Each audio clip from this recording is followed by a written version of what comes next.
nung pagdating nitong Benigoy na to, talagang para siyang janitor na naka-stay lang sa bottom ng pond at di talaga lumalangoy. Yo, what's up guys, another day, another fish video na naman po tayo. At sa video na to, samahan niyo ko dahil medyo matagal na tayo hindi nakapag-upload, kaya mag-update tayo dito sa mga alagang koi natin. At may good news ako dito sa dalawang koi na bagong lipat natin galing sa quarantine pond. Yung isa may SBD pa, kaya tara, update tayo. So eto mga kahabi, ito yung dalawang koi, yung Benigoy at saka itong Marutin Sangke na bagong lipat natin galing sa quarantine pond. At kung mapapansin nyo, dun sa mga nakapanood talaga ng video natin, nung pagdating nitong Benigoy na to, talagang para siyang janitor na naka-stay lang sa bottom ng pond at di talaga lumalangoy.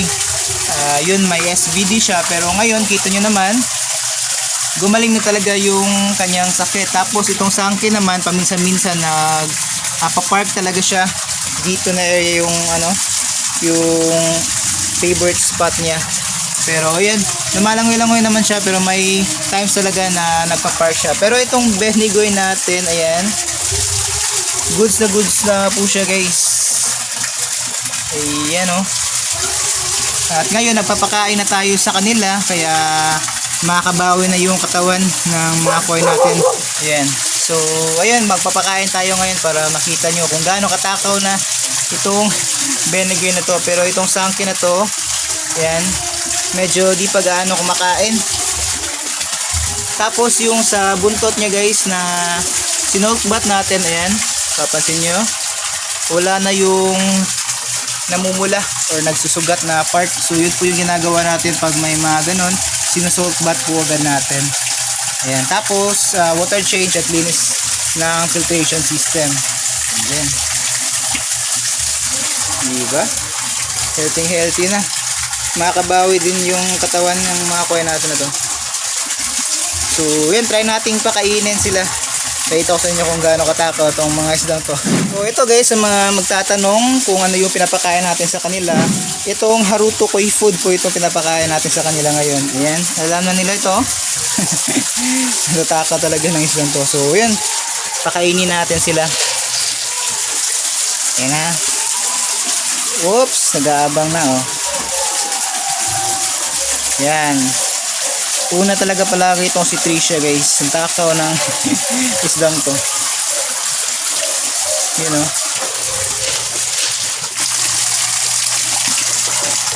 Ayun. Yung Sangke naman natin guys, paunti-unti pa lang yung kain niya. Kaka-start pa lang din kasi natin itong mag-feeding sa kanila. Kailangan talaga nating bantayan. So siguro di pa ako nakapagtanong kay pare ko isa, ayun, makain pare ko Simon kung sinking pellet ba yung pinapakain niya sa mga isdang to. Baka kasi sinking pellet yung yung gusto ng koi nito. Pero nakain naman siya. Pero yung natin Benigoy, ang takaw na. Ayan. Pinatay ko na muna yung pump natin dyan. Maingay kasi. Tatakaw na nito guys.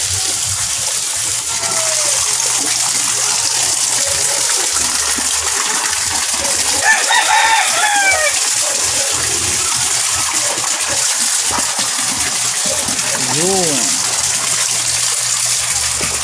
Puntahan natin doon. Yun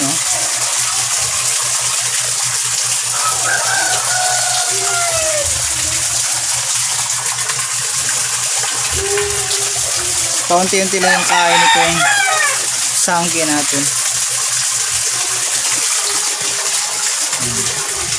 Dito pa nakalagay yung mga koi natin sa green pan kasi nire-repair pa natin. Ayan, patako pa din.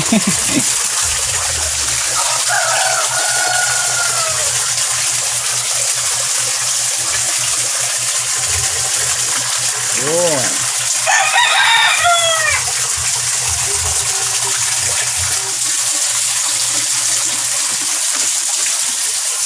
pinatay ko na muna yung air diffuser natin.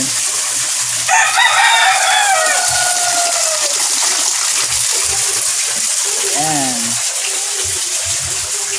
So dito na area guys, sinimento na po natin kasi napaka maputik tong area na to. Dito kasi usually nababasa. Lalo pag may ginagawa tayo dito. Napakaputik.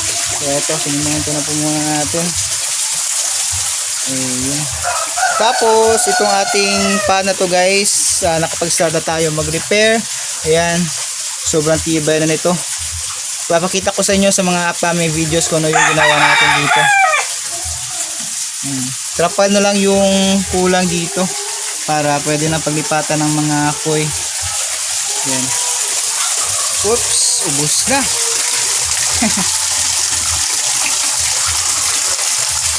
Eto, bigyan pa natin.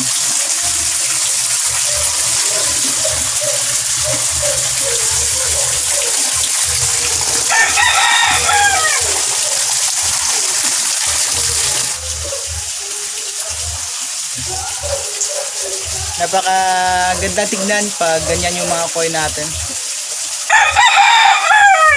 Healthy, lumalangoy at kumakain. Ano, butong pa rin. Tako talaga.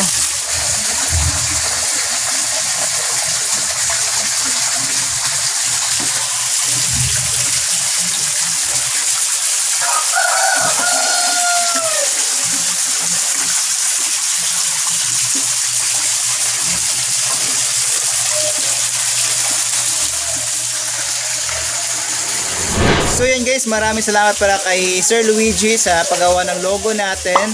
At eto, binigyan pa niya tayo nitong mug.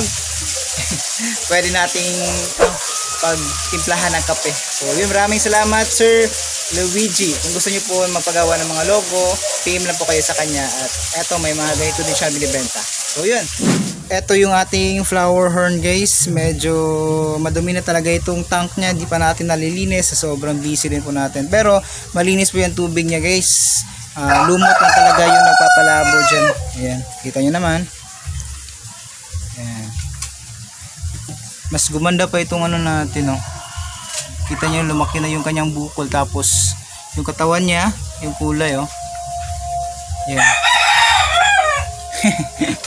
Yung mga female natin na balloon molly, nilagay po natin dito.